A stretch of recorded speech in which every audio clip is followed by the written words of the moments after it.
क्या हो रेंगना के भाई का हो ई का करत रे ए दतवन तुरत रनिया नीमी के 10 बज गेल अभी तोर दतुआ नहीं खे भाई ए त का करब बनावत खात में कुली लेट हो जाता कह का कह सुन ना हां रात गोइल रही चेंगन भाई के बाराती अच्छा बकरा कटवैले रहन एकदम खा के गदा गेल रहे सही हां बाप रे बा, एकदम गदा गइल बा ना तो आ सुन ना हां हमनियो के रेंगना के शादी कुछ दिन में करही के बा तो सोचनी ओकरा तिलक के दिन न अच्छा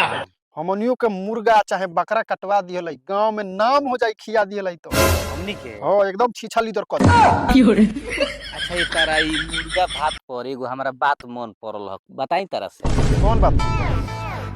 अच्छा एगो बात बताबो अच्छा ये पंडित जी जब बियाह करावे ला लो बात तो सही है अंगना में हाँ आंगना में चाहे तिलक करावे ला लो सबसे पहले तो मान लो जी गणेश जी के आवाहन करे ला लो हां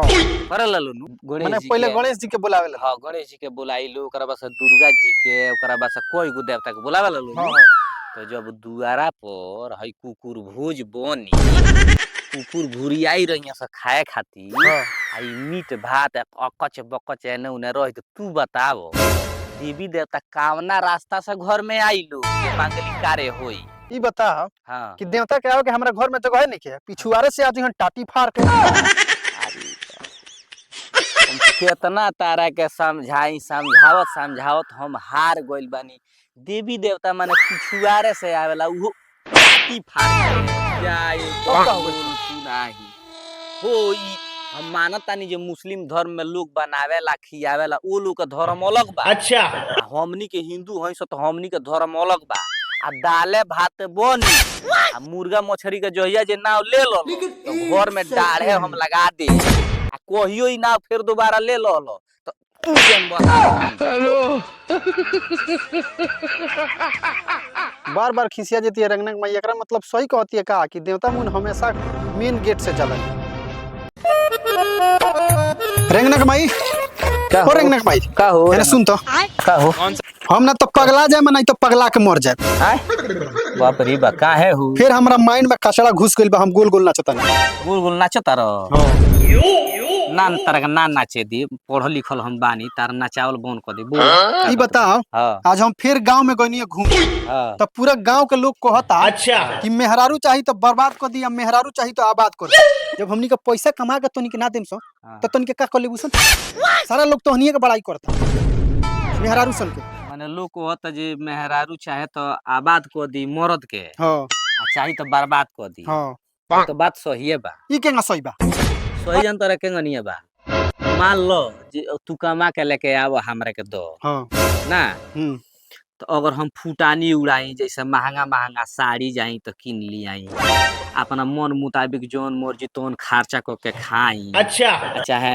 हम कोनो से मान लो चोरी चुप के तारा चुप के कोनो से बतियावत हो आ उ हमरा से रुपया मांगत हो हम तोरा से चोरी चुप के तू हमरा के कमा के लिया हो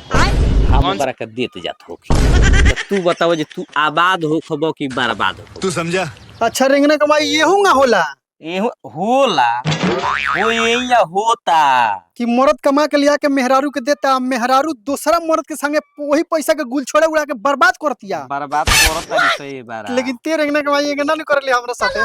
माने हम रेंगनिया करत रहती तो एगो रेंगना होई त हैसन घर दुआर बनी त हमनी के ठीक ठाक रहती लेकिन ते रेंगना कमाई होशियार होगी भले हम 2 रुपए कमा के लेके दी चाहे 5 रुपए कमा के लेके लेकिन ओकर पूरा जायजा तोरे लगे रहेला लेकिन एक बात बताई हमरा राजा जी हां तू इतना नीमन नीमन सुन के आवेला बाहर से नु कि मन करेला नु तार आ बगल फुला कौन गलती हो गइल हमरा से बक चोदइया के बतियावत रहेला माने हमरा पर शौक कइला के तारा कौन जरूरत बा जितना लोग बुढ़वा पुरानिया कहले बानू हाँ। अब हमरा समझ में आवता कि सारा बात सही बा बात बूढ़ पुरानिया के सही बा ई बात सही तो हमहू कहतन जे सही बा लेकिन हम ई बतिया ना मानत रहनी हो समाज के बात हम ना मानत रहनी हो लेकिन अब हमरा के माफ कर दे तार माई हम ऐसा बाबूजी सवाल ना कर सुना ना तार माई बाबूजी पढ़ौले लिखौले रहित नु अच्छा सब बात समझत तू बड़ा बकचोद आदमी आ कैसन हमार माई बाबा जे तारा पर लिया के ढकेल गो